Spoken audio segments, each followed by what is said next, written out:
आप सभी को नमस्कार दोस्तों। जय हो छठी मैया। आप सभी को छठ महापर्व की बहुत बहुत शुभकामनाएं। दोस्तों, आज छठ महापर्व के दूसरा दिन है जिसपे हम खरना, जो उसके नियम है, विधि है, उसके विधान, महत्व है, उसके बारे में चर्चा करेंगे। तो उससे पहले आप सभी लोग इस चैनल को सब्सक्राइब कर लीजिए, लाइक कीजिए, शेयर कीजिए और जुड़िए मेरे साथ। और ध्यान से सुनिए, समझिए, क्योंकि इसी से आपके जो व्रत किए होंगे व्रती उसका फल मिलने वाला है। और एक चीज है, और यहाँ पर डिक्लेमर है कि इस वीडियो में दी गई जानकारी पर हम दावा नहीं करते कि ये पूर्णतः सत्य है और सटीक है।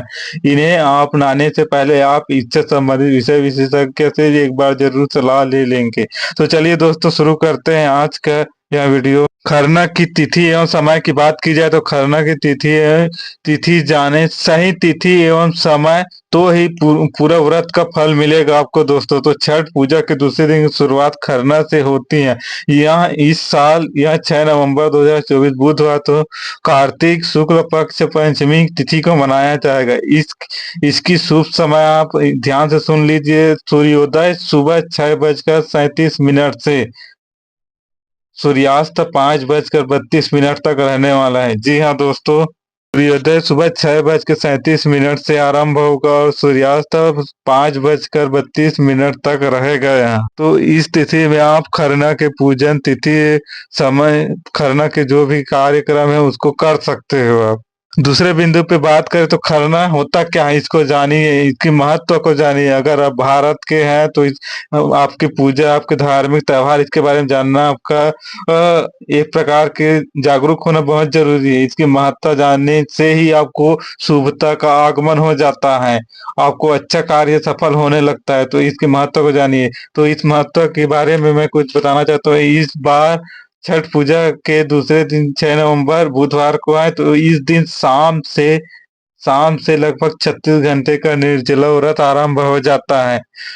इस दिन से रोटी, गुड़ की खीर और फल का भोग लगाया जाता है छठी मैया को और बाकी देवी देवताओं को। खरना वाले दिन भगवान का विशेष प्रसाद व्रत रखने वाले ही तैयार करते हैं। जी हाँ दोस्तों, इस बात का हमेशा ध्यान रखना, जो व्रती होंगे वही जो खरना के दिन भगवान के जो विशेष प्रसाद है उसको वही तैयार करेंगे। जैसे खीर हो गया और रोटी हो गया, गुड़ का खीर हो गया, ये सब चीज स्वयं व्रती तैयार करेंगे और शाम के समय भगवान को अर्पित करने के बाद ही वह उसे ग्रहण करते हैं। खरना से जो उपवास आरंभ होता है वह सप्तमी तिथि के दिन अर्घ देने तक ही समाप्त होता है। जी हाँ, ये मान के चलो कि खरना से ही असली उपवास शुरू हो जाएगा। यहाँ से 36 घंटे का निर्जला व्रत होगा और सप्तमी के दिन सूर्य को अर्घ दे के इसका समापन होता है। तो यहाँ इसका एक विशेष महत्व है खरना के। आगे हम देखेंगे इसके नियम के बाद। खरना के वो 5 नियम। जी हाँ, खरना के वहाँ 5 नियम जान ले, छठी मैया और सभी देवताएं प्रसन्न हो जाएंगे दोस्तों। इस 5 नियम को अच्छे से जान लो, समझ लो।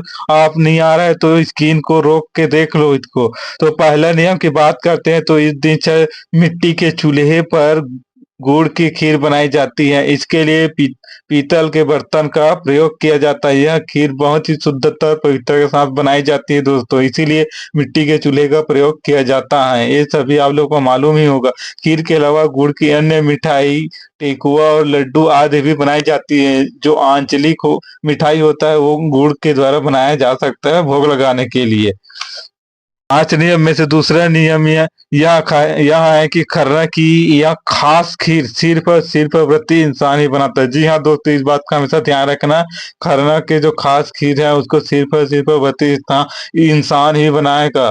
पूरे दिन व्रत रखने के बाद शाम के समय व्रती व्यक्ति इसी गुड़ की खीर का से प्रसाद चढ़ाएंगे पहले देवताओं को, उसके बाद उसका सेवन करेंगे। शाम के समय व्रत रखने वाला व्यक्ति कमरा के बंद कमरे में ही खीर का सेवन करता है। इसके बाद पूरा परिवार जो है उसके व्रती व्यक्ति से आशीर्वाद लेता है दोस्तों, क्योंकि ये माना जाता है कि वो जो व्रत किए उसमें भगवान विद्यमान हो गया है साक्षात, तो उसके आशीर्वाद लिया जाता है। साथ ही सुहागन महिलाएं व्रती महिलाओं से जो सिंदूर लगवाती हैं ताकि उनके वहाँ हमेशा सौभाग्यवती रहे।